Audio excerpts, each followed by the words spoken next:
Representantes do município e do governo federal comentam o aumento dos casos de AIDS em Itajaí. Legislativo digitaliza leis antigas para preservar documentos e facilitar consulta. Porto de Sabores apresenta a gastronomia de 26 bares e restaurantes de Itajaí. 12 de setembro de 2016, o Jornal da Câmara começa agora.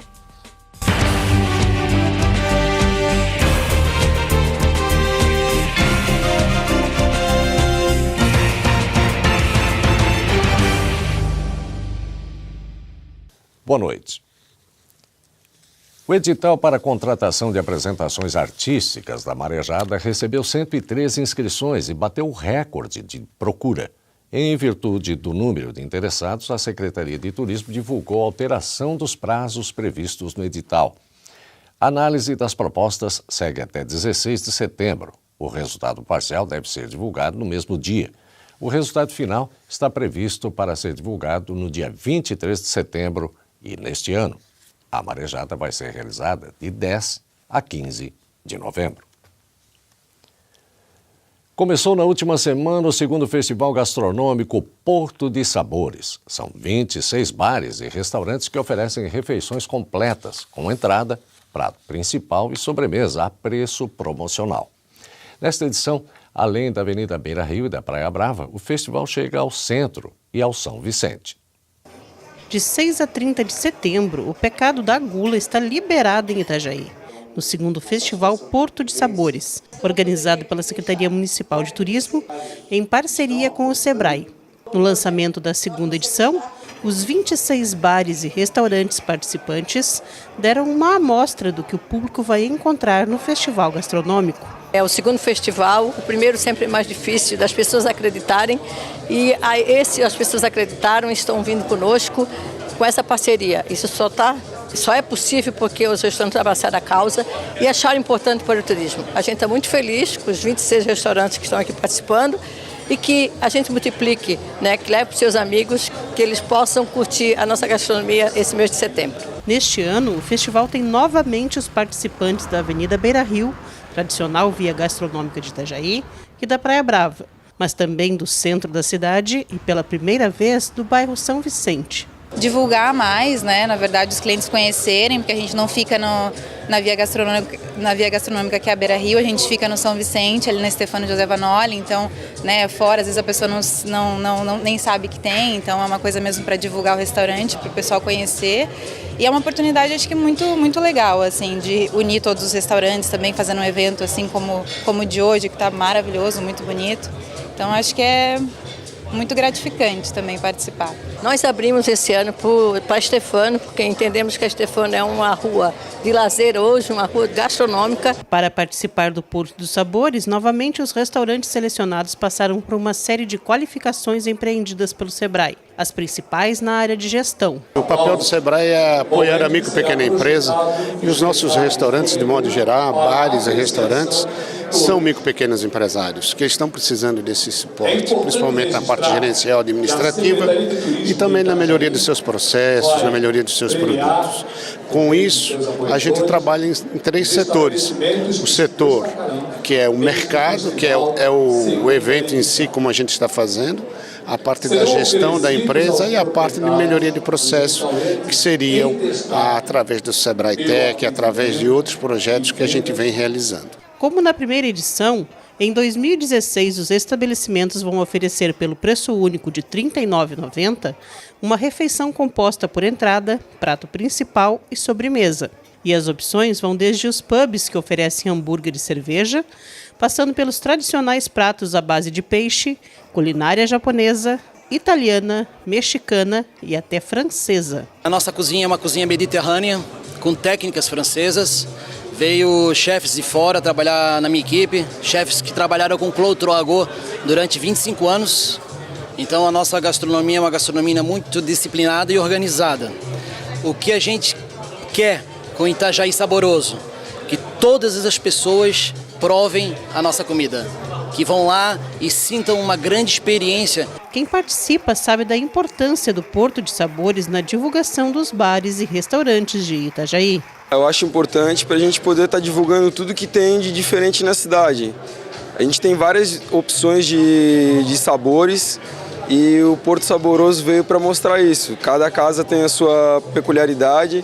Eu vendo hambúrguer, tem gente que vende peixe, tem gente que vende pizza e cada um faz a sua especialidade. Por isso que eu acho importante a gente estar participando para demonstrar que a gente está aqui, que Itajaí é uma referência em gastronomia também. Durante a audiência pública da Câmara de Vereadores sobre DSTs e AIDS, foi informado que em 2015 Itajaí voltou a ser a segunda cidade no Brasil com maior número de casos de doentes pelo HIV. Conforme a secretária de Saúde do município, Raquel Marchetti, expor o problema é o primeiro passo para enfrentá-lo e vencê-lo. O início do trabalho de reversão desse quadro é o que a gente vai fazer hoje, é abrir isso e conversar, né? Eu acho que o diálogo e a exposição dos fatores que podem estar causando e deixando Itajaí nessa situação vão ser discutidos hoje e quem sabe a gente consiga, através disso, buscar a solução para esses problemas, que realmente são de orientação e prevenção sempre. E como é que a Secretaria de Saúde está trabalhando essa questão das doenças sexualmente transmissíveis e AIDS no dia a dia?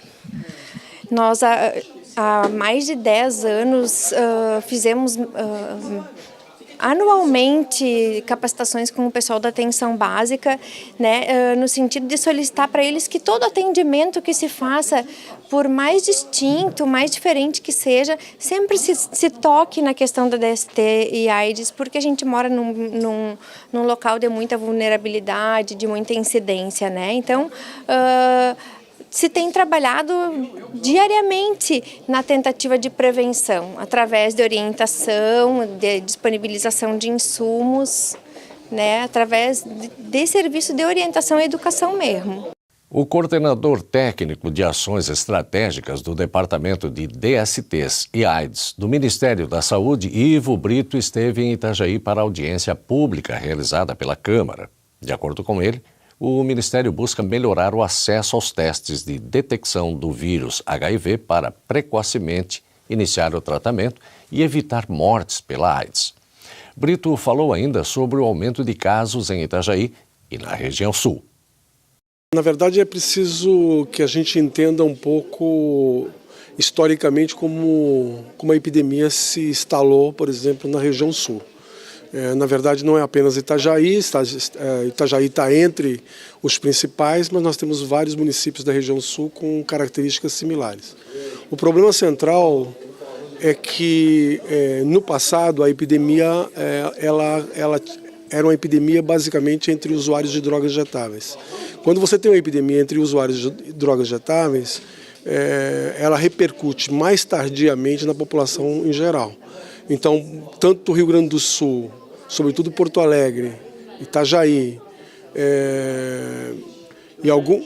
Rio Grande e também algumas cidades, por exemplo, do Paraná, dos municípios do Paraná, que apresentam maiores taxas de incidência, em decorrência, por exemplo, de ter tido no passado uma epidemia muito concentrada entre usuários de drogas injetáveis. Então essa é a característica principal. O que é que nós estamos fazendo? O Ministério da Saúde hoje vem estabelecendo uma série de cooperações interfederativas com os estados onde a epidemia é mais intensa. Então, Rio Grande do Sul, Santa Catarina, Rio de Janeiro, Amazonas são os quatro estados principais que vêm sendo objeto, por exemplo, de cooperação técnica para tentar cooperar com esses estados no sentido de que a gente possa reverter a epidemia na região.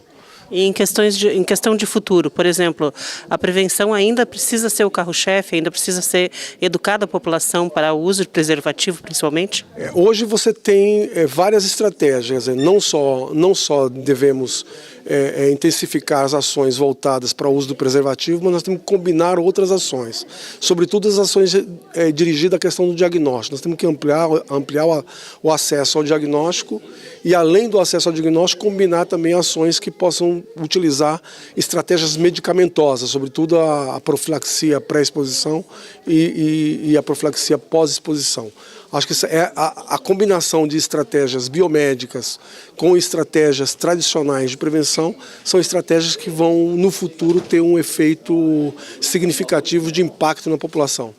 E você vai ver em instantes, o Legislativo digitaliza leis antigas para preservar documentos e facilitar consulta. É depois do intervalo aqui no Jornal da Câmara. Até já. Repolitizar é a nossa nova maneira de fazer política. A Câmara de Vereadores de Itajaí definiu medidas sérias nesta atual gestão. Com o Plano Câmara Sustentável, houve uma reforma administrativa e tivemos uma melhor gestão de recursos. Isso rendeu economia de 30% na verba anual da Câmara e foram devolvidos mais de 10 milhões de reais para a Prefeitura. Isso mostra uma gestão eficiente, comprometida e com resultados consistentes. Venha com a gente repolitizar.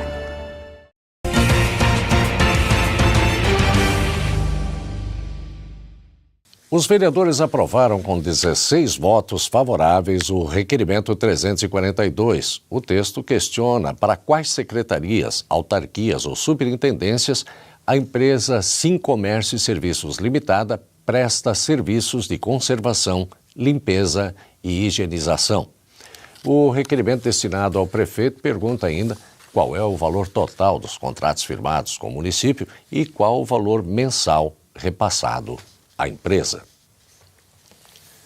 Os técnicos do Arquivo da Câmara de Itajaí estão fazendo a digitalização das leis municipais. O objetivo é preservar documentos originais, evitando o manuseio, que pode danificar os papéis mais antigos. Outra vantagem é a facilidade para consulta, pois o documento digital fica disponível na internet.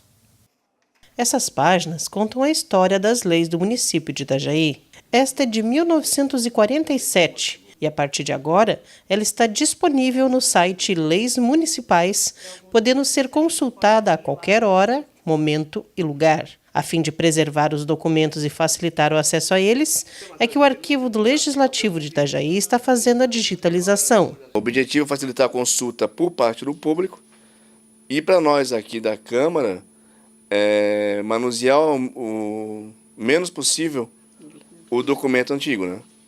O documento físico. Isso, documento físico. Porque quanto mais tu pega no papel e tem mais de 50 anos, cada vez que tu abres ele, tu põe a tua mão com um pouco de gordura, a gente não percebe, mas tem gordura na mão.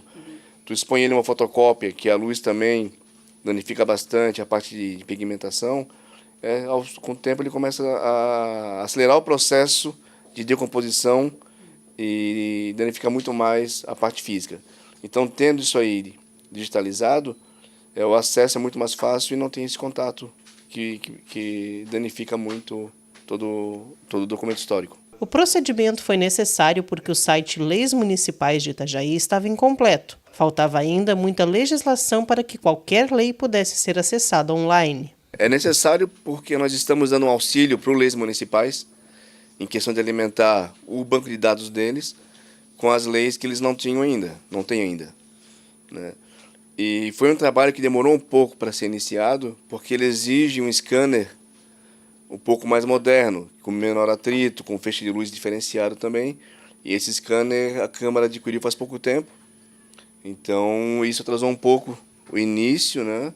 E dificultou um pouco, porque nós não teríamos como utilizar um scanner convencional nos materiais antigos. Os papéis são mais finos, a pigmentação, devido ao tempo, já foi bastante comprometida. Então tudo isso daí dificulta a utilização no scanner convencional e também encadernação, né? Porque para tu pôres no scanner convencional, tu tens que forçar um pouco a encadernação, aquela parte próxima à costura, isso aí danifica bastante o material. Mas a partir da aquisição do novo scanner, que não possui vidro, os livros antigos são preservados porque o equipamento não entra em contato direto com o papel. E o feixe de luz ultra rápida evita a fotooxidação, pois o papel fica menos tempo em contato com o laser. Após ser escaneado, o documento digital passa por melhorias da qualidade de imagem e formato, antes de ser enviado para publicação no site Leis Municipais. Entretanto, os documentos digitalizados não substituem os documentos físicos, que continuam muito bem guardados. Já as leis que são editadas atualmente têm a versão eletrônica desde a publicação. As leis, elas são algumas promulgadas aqui pelo nosso presidente e outras que é do executivo pelo executivo, né?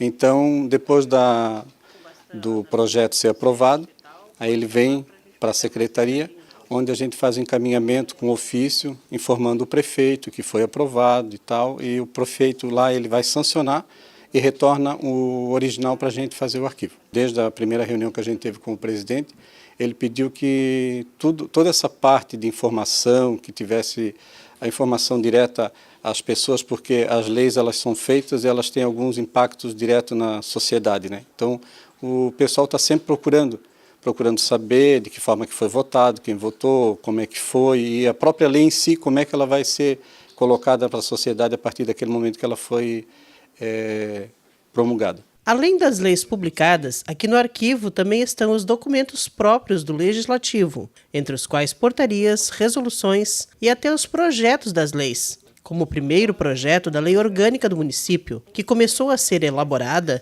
em 1989 e foi promulgada em 1990. Proprietários ou responsáveis por terrenos ou imóveis situados na zona rural de Itajaí têm até 30 de setembro para entregar o Imposto Territorial Rural, o ITR 2016, pela internet. O ITR é um imposto federal de competência exclusiva da União. Em Itajaí, informações e orientações podem ser obtidas na Secretaria de Agricultura e Desenvolvimento Rural. O endereço é Rua Mansueto Felizardo Vieira, número 557, na localidade da Bahia, junto ao Parque do Agricultor. O telefone para contato é 3346-5500, das 7 da manhã à 1 da tarde. E o Jornal da Câmara de hoje fica por aqui, mas você também pode assistir a esta edição pelo YouTube no canal da Câmara de Vereadores de Itajaí. Excelente noite e até amanhã.